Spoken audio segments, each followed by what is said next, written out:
a Venezuela al día. David, buenas tardes, bienvenido, ¿cómo estás? Buenas tardes, muchas gracias por la invitación nuevamente a su programa. David, ¿cómo podemos hablar de este espacio de tiempo de Nicolás Maduro? ¿Cómo lo podemos analizar y cómo lo analizan ustedes desde el punto de vista político? Bueno, desde el punto de vista político ha sido unos 100 días de logros desde lo político, desde lo estratégico para Nicolás Maduro. Es decir, ha logrado volver a dividir a la oposición, ha logrado que la oposición no tenga un norte claro, no tenga una estrategia clara, ha logrado al mismo tiempo que a nivel internacional incluso hayan medidas que parezcan no tener una consistencia política clara. Es decir, hemos visto cómo Donald Trump y su administración ha pasado de colocarle sanciones a quitarle sanciones, a volverle a colocar impuestos y darle permiso a las petroleras para trabajar en Venezuela y volvérselos a quitar y volvérselos a dar. Es decir, en términos reales, estos 100 días de gobierno a nivel político, solo desde la visión política, han sido un acierto total, han sabido sortear las dificultades que se le han presentado a nivel internacional sobre todo, pero a nivel local pues han fracturado a la oposición, cosa que es un acierto para ellos porque les va a permitir por un tiempo más poder gobernar con la tranquilidad de que la oposición está dividida, ¿no?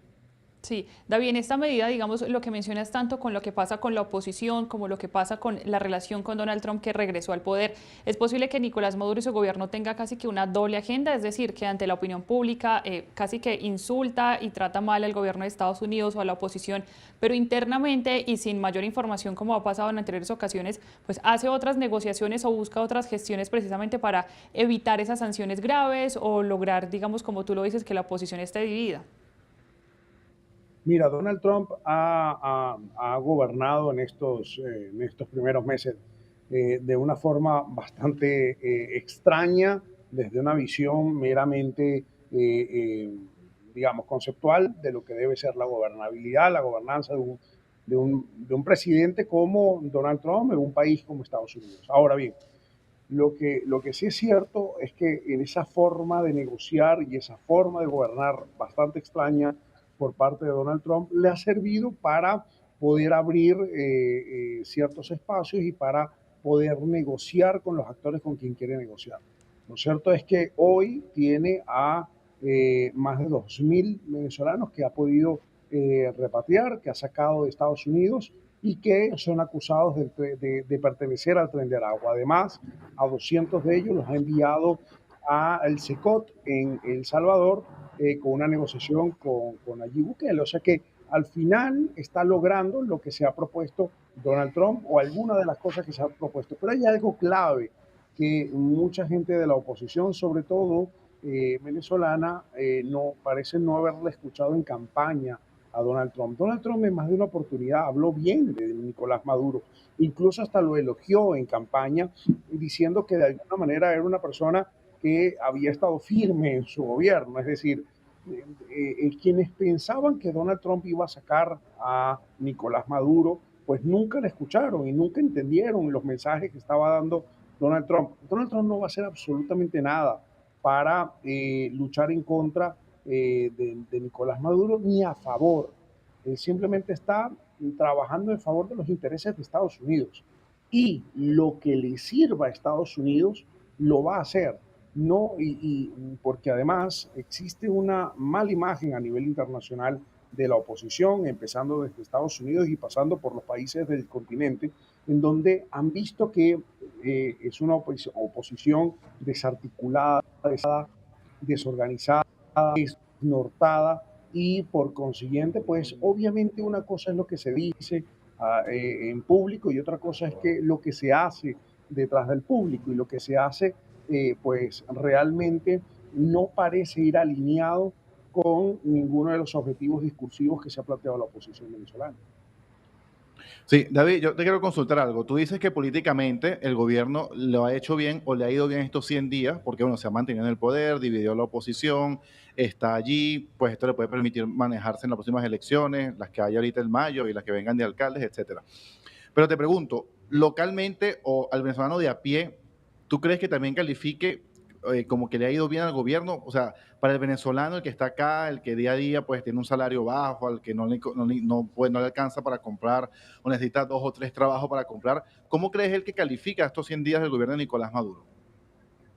Bueno, es evidente que ese es otro análisis totalmente diferente y no se puede decir exactamente lo mismo. De hecho, no es diametralmente opuesto. Mientras al gobierno, para sus intereses, digamos, políticos, le ha ido bien, pues a la población venezolana, pues no le ha ido bien. Es evidente que la economía está peor en los últimos 3 meses, en los últimos 4 meses, o por lo menos desde enero para acá bueno, más bien la economía venezolana pues ha perdido fuerza en casi un 33%, es decir que digamos hoy los venezolanos son 33% más pobres de lo que eran en enero, el dinero alcanza cada vez menos, sigue sin haber una paridad real o una relación real entre los sueldos mínimos con respecto al costo y al valor de las cosas en el país, lo que hace que la economía pues siga afectando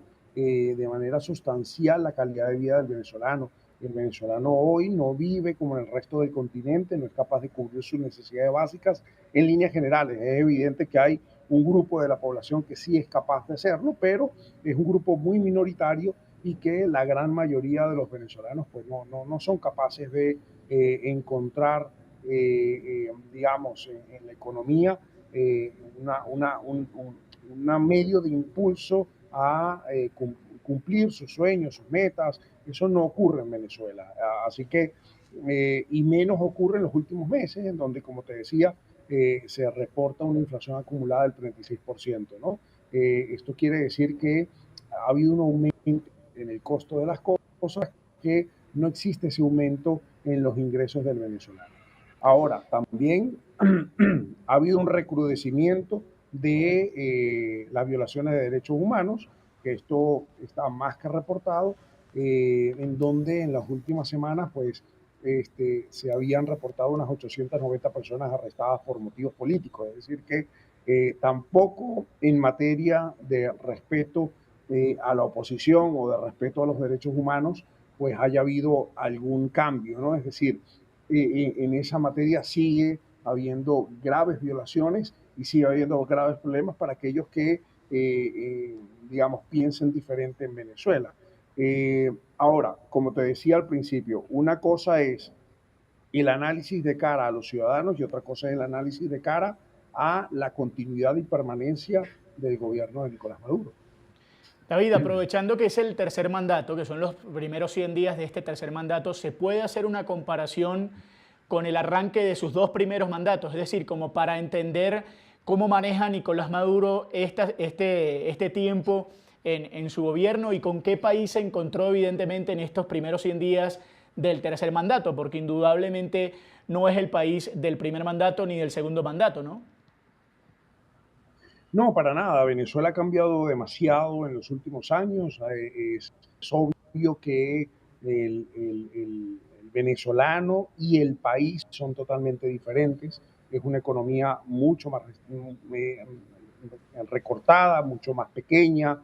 Es un país mucho más pobre. Es un venezolano hoy con menos esperanza y expectativas de cambio que antes, que en sus otros 2 mandatos. Es decir, hoy la esperanza, la expectativa, el sueño de un cambio de rumbo en el país es cada vez, digamos, más incierto, es cada vez más lejana esa posibilidad, por lo que, digamos que eso genera un cambio total, porque eso puede generar incluso estabilidad dentro del gobierno y una suerte de meseta en donde pues entiendan que o se encuentren en una situación en donde la oposición no le genere un problema real para la gobernabilidad del país.